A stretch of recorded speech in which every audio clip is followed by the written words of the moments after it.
special message for everybody in the media and political commentary who keeps calling Donald Trump a populist. When you are a baby girl that is 11 years old, you do not need 30 dolls. President Donald J. Trump, quote, "I don't think that a beautiful baby girl that's 11 years old, needs to have 30 dolls. I think they can have 3 dolls or 4 dolls because what we were doing with China was just unbelievable. We had a trade deficit of hundreds of billions of dollars with China." President telling NBC News, quote, "I'm just saying they don't need to have 30 dolls. They can have 3. They don't need to have 250 pencils. They can have 5.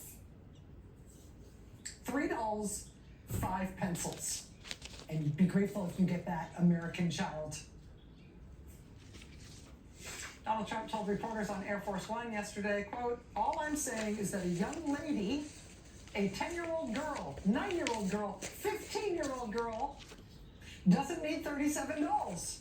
She can be very happy with 2 or 3 or 4 or 5. So now that is how many dolls. 2 or 3 or 4 or 5. Who gets 5 dolls? When some people only get 2 dolls.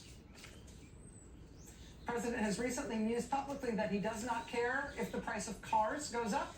He does not care if we have a recession. He does not care if small businesses want relief from the tariffs. He does not care if strollers cost more. He called them, the thing you put the baby in.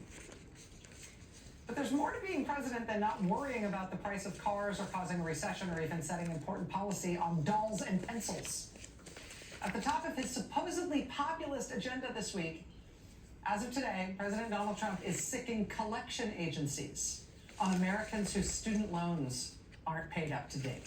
This is a change from the policies of President Biden. The Trump administration, as of today, has sent out the first notices that the Treasury is going to start taking away tax refunds and then siphoning your wages if you do not pay up on student loans. 5 million Americans are in default on their student loans already. Millions more Americans are on the verge of default on their student loans. And now Trump is handing these millions of Americans over to the tender administrations of collections agencies. You ever had a collections agency come after you? Remind me, please, what populism is. Somehow 3 dolls, 5 pencils, and a pounding on the door from the collection agency is not how I imagined it.